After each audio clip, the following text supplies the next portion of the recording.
To recap an important development in politics earlier this week, by which I mean not the presidential debate, but the city council meeting on Wednesday, where the a budget request by the mayor was voted down 6-3. Um, so um, so let's talk about what that budget request exactly is and why it was voted down, and let's kind of talk about the general dynamics and what things look like going on towards the general budget being adopted.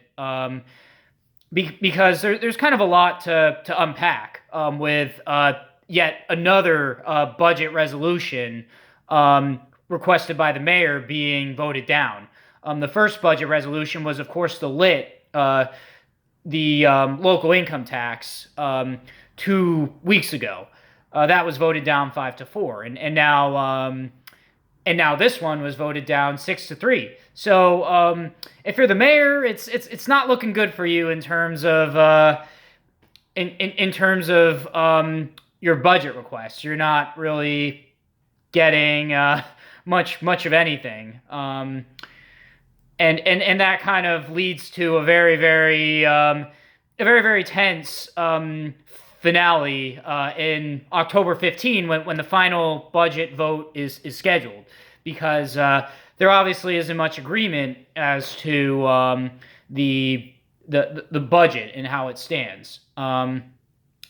So I want to talk about kind of what this resolution is, and kind of what the takeaways are of this of what happened in this meeting. And yeah, let's get to it. And for kind of more information, because I'm not gonna summarize a whole lot. I'm just some YouTuber ranting this, so I'm also probably missing stuff. Feel free to consult the B Square Beacon article written on this resolution. It's a really good article, and it has a Venn diagram actually that that shows the intersections of who voted against the lit and who voted against this the ordinance last Wednesday. So it was voted down 6-3, as I said before, and specifically the council members voting for it are voting for it are Dave Rollo, Susan Sandberg, and Jim Sims. The council members who voted against it were Sue Scambolari, Isabel Piedmont Smith, Ron Smith, Matt Flaherty, Kate Rosenbarger, and Steve Volan.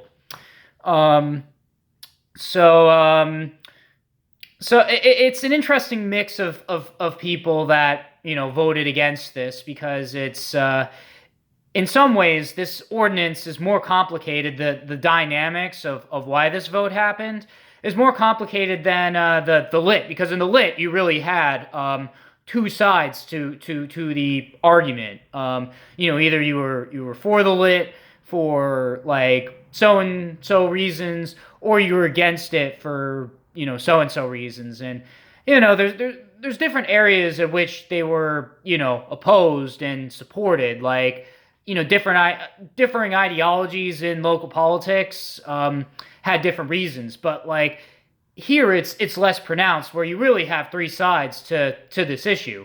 In part because the ordinance that was voted down last Wednesday has kind of a lot of moving parts to it. So I'm not going to mention all the parts, but I'm going to mention two in particular that were the most controversial to this ordinance. So the first was the one that we've all heard, the one that about local law enforcement, aka the Bloomington Police Department (BPD), that reduced the authorized amount of officers from 105 to 100, and replace the five the five less authorized sworn officers with up to two sworn social workers. So that it was advertised as a defund of the police because in a way it technically is. You're cutting the police department, replacing it with social work, but it wasn't particularly liked on the pro defunding side, and not particularly by me, because and not by a lot of social workers who champion the idea of with reallocating the duties of law enforcement to social work, in particular because they believe that it presents a conflict of interest and a moral problem with social work being used. Like, the tactic of social work shouldn't. A lot of social workers believe that the tactic of social work shouldn't be used by police officers because of the nature of the discipline in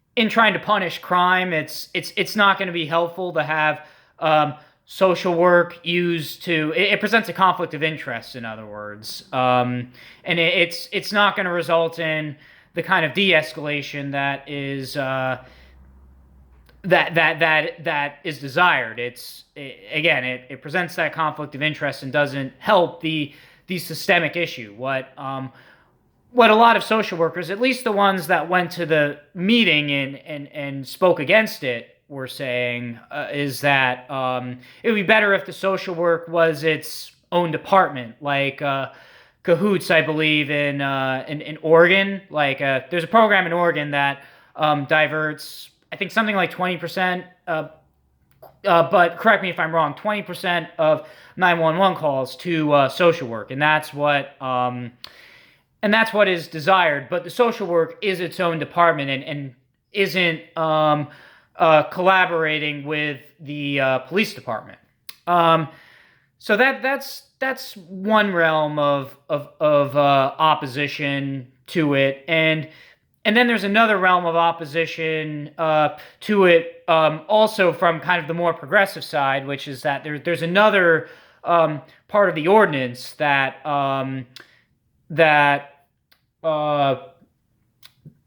changed the name of the Transportation and Planning Department. It changed the name of that department to the Planning Department. And what optically that looks like is, it looks like another attempt to disempower mass transit and, not and kind of disregard the program and not give it enough resources, which is a criticism from the progressive and the kind of the environmental side. It's a criticism from that side against John Hamilton and his administration that he disregards mass transit, and that renaming of the department was seen as a power play to kind of not make mass transit sovereign in budget negotiations. So that's another point of emphasis from progressives as to why they opposed it. And one particular highlight in the meeting, and I'll link the Cats video to the meeting so you can see yourself, was Steve Volan asked, I think it was Alex Crowley, but I might be getting the name mixed up, and apologies if I do. He asked him to name a thing that like one thing that is being done for mass transit, and you could watch it yourself, but the answer was kind of vague, and then the mayor gave an answer too, and that was, to me, kind of vague and didn't really answer, like it didn't really give a sense of tangibles. He was more defending, mass transit isn't disempowered, it's just a name change, nothing to see here. And the progressive bloc in the city council wasn't having that. So needless to say, the solid progressive bloc of Piedmont Smith, Steve Volan, Matt Flaherty, and Kate Rosenbarger voted no on this. And that's the one that's one side of opposition it got. The other side of opposition that it got was from kind of the more pro-police side, which Sue Scambolari kind of represents. That side where she believes that she's against cutting the sworn officers from 105 to 100 because she believes that that those sworn officers are needed, and I mean, and that maybe the social work is good, but it shouldn't replace the 5 sworn officers. So there is another kind of pro-police side that opposed the position from that angle, and I think we're kind of both where it's kind of a rare point of agreement with the pro-defund side and kind of the pro-fund BPD side, which is the frustration with Hamilton's ability to, or lack of ability to kind of discuss matters with the community and to give them a seat at the table in budget discourse. There's a feeling of being left out in that discussion that that kind of all sides of the budget aisle that aren't in the government kind of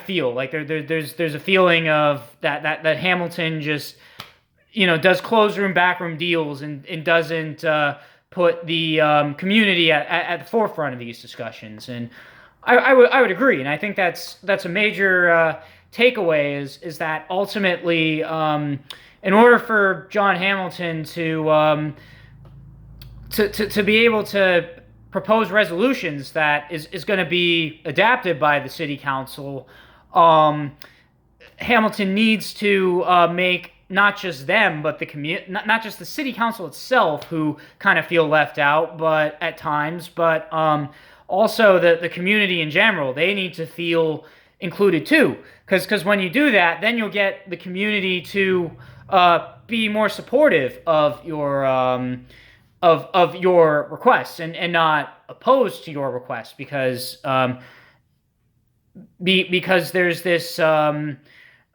this feeling of being left out and kind of a suspicion that that this is a plan not for you, just for Hamilton and special interest groups that he talks to or whatever. Like I'm not saying that Hamilton is, well, I guess I am kind of saying that he is kind of shady, but I'm not. It's possible he is doing it in good faith, but just like doesn't communicate well. That's like, I think there's, to some extent, that's true too. And don't get me wrong, like you'll see me bully Hamilton and bully a lot of what I feel is the insiders of the city and county government on this channel and on this kind of podcast or whatever you want to call it. But I think it's important that that at the end of the day we also try to come together. It's important to have some plan, and that's going to require collaboration and discourse rather than simply playing hardball. Like I don't want to be somebody who's like, yay, play hardball with the mayor all the time. I don't applaud that.